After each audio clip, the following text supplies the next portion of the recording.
Olá! Hoje nós vamos falar sobre este livro, Demônio, Exorcismo e Oração de Libertação em 40 Questões, do Padre Duarte Souza Lara. Então é uma edição da Canção Nova, né?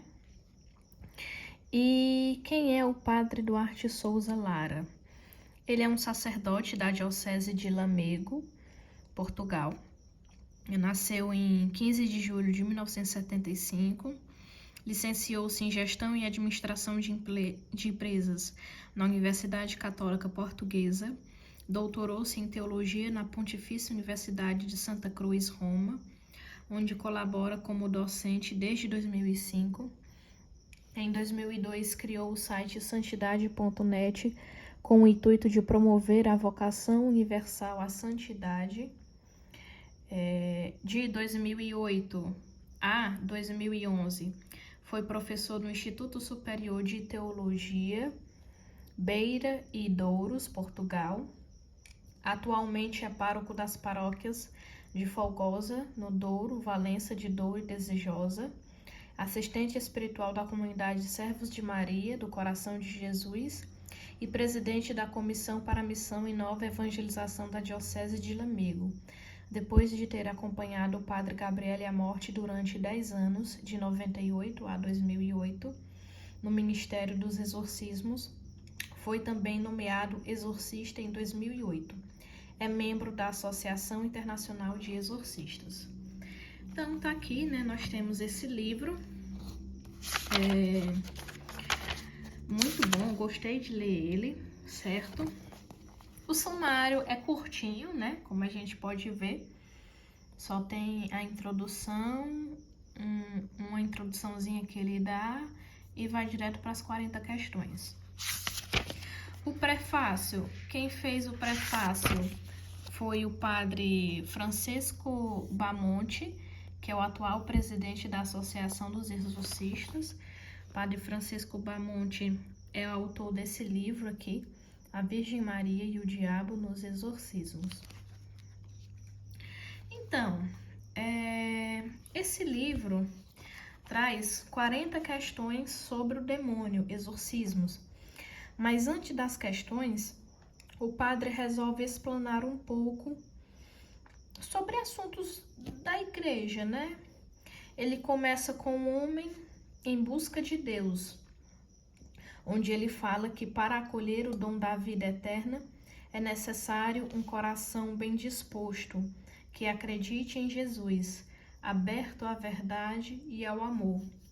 Depois o padre Duarte Lara diz que a dimensão religiosa do homem tem uma intrínseca componente ética. Ele afirma que a dimensão religiosa da pessoa humana não se esgota na sua componente cognitiva, mas tem também uma intrínseca dimensão moral. Ele afirma ainda que a pessoa humana, graças à sua razão e vontade, é capaz de conhecer e amar Deus. Mas a busca de Deus é uma obra exigente e difícil, por causa da desordem introduzida pelo pecado no coração do homem. Então ele diz que só o próprio Deus pode dizer-nos com certeza absolutamente quem ele é verdadeiramente. Isso aconteceu durante a história e teve o seu ápice em Jesus Cristo. Ao longo da história, os homens têm expressado de múltiplas maneiras sua busca de Deus por meio de suas crenças. Apesar das ambiguidades nas religiões, essas formas de expressões são tão universais que o homem pode ser chamado de um ser religioso. Ao longo da história, o homem tenta prestar culto a Deus a partir de suas intuições, mas com a vinda de Jesus é estabelecido o culto perfeito.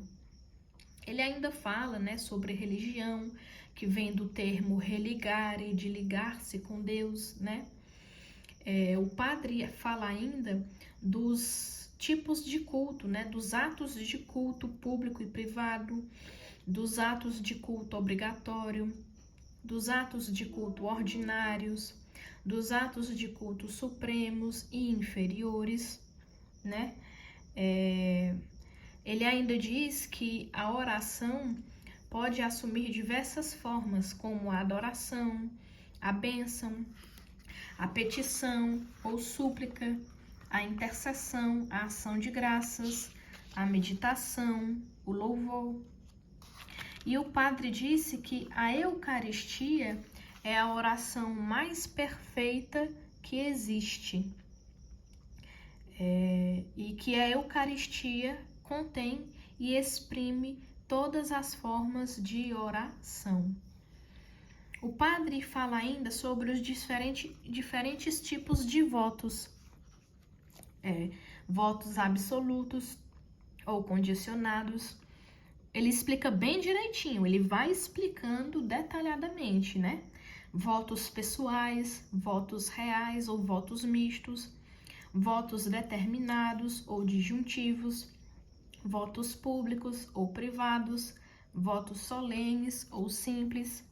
E também ele fala de diferentes tipos de juramentos, né? Juramento assertório ou promissório, né? Juramento invocatório ou execratório, juramento simples ou solene, certo? E ele ainda fala do juramento com invocação direta a Deus ou de invocação indireta. Então, ele ainda fala sobre os pecados contra a virtude da religião. O padre fala também sobre as formas de superstição, certo? Também fala sobre as formas de irreligião, entre outras coisas. As formas de religião, né? Então, ele discrimina aqui realmente, fala sobre a simonia, né? Fala sobre o sacrilégio. E aí ele chega na parte das perguntas, que são as 40 questões em si, né? Então, vamos ver quais são essas questões. Os demônios existem? Aí ele responde: por que existem alguns cristãos que negam a existência do demônio? Satanás pode causar todos os males que quer? Qual é o maior mal que podem causar os demônios? Quais são os pecados com os quais o demônio leva mais pessoas para o inferno? Como saber se determinado comportamento é supersticioso ou não? Um cristão pode recorrer a médiuns, curandeiros, bruxos, centros espíritas ou para pedir ajuda? Que formas de adivinhação existem? Atualmente, qual é a posição da Igreja Católica? Sendo assim, um cristão não pode recorrer à magia para alcançar coisas boas, tais como curar uma doença, restabelecer a paz num casamento, arranjar emprego ou ter um filho. Um cristão pode usar amuletos? Um cristão pode recorrer à astrologia? Um cristão pode recorrer às cartas do tarô? Um cristão pode praticar o reiki? Um cristão pode praticar yoga? Um cristão pode recorrer à acupuntura? Um cristão pode recorrer à homeopatia? E um cristão pode usar eneagrama? Um cristão pode pertencer à maçonaria? Por que a igreja condena tanto a maçonaria?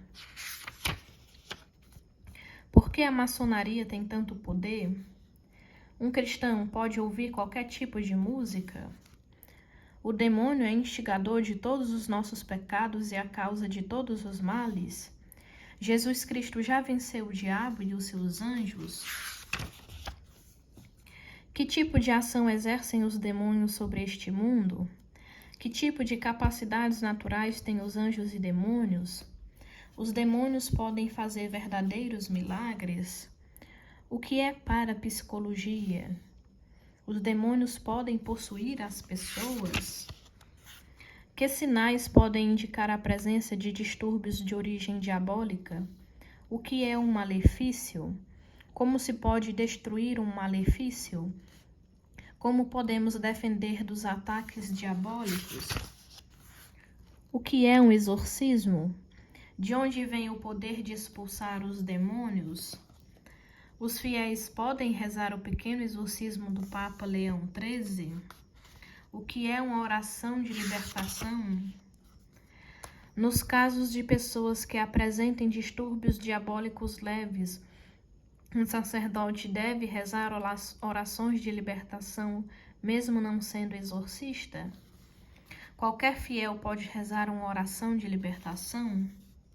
Qual a utilidade e eficácia de uma oração de libertação? E aí ele termina, né, essas 40 perguntas.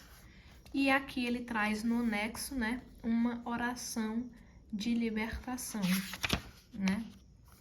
Aqui invocando a invocação de São Miguel, leitura, salmo, né? Realmente uma oração bem completa, né? E é isso. Espero que tenham gostado e comprem o livro e debatam.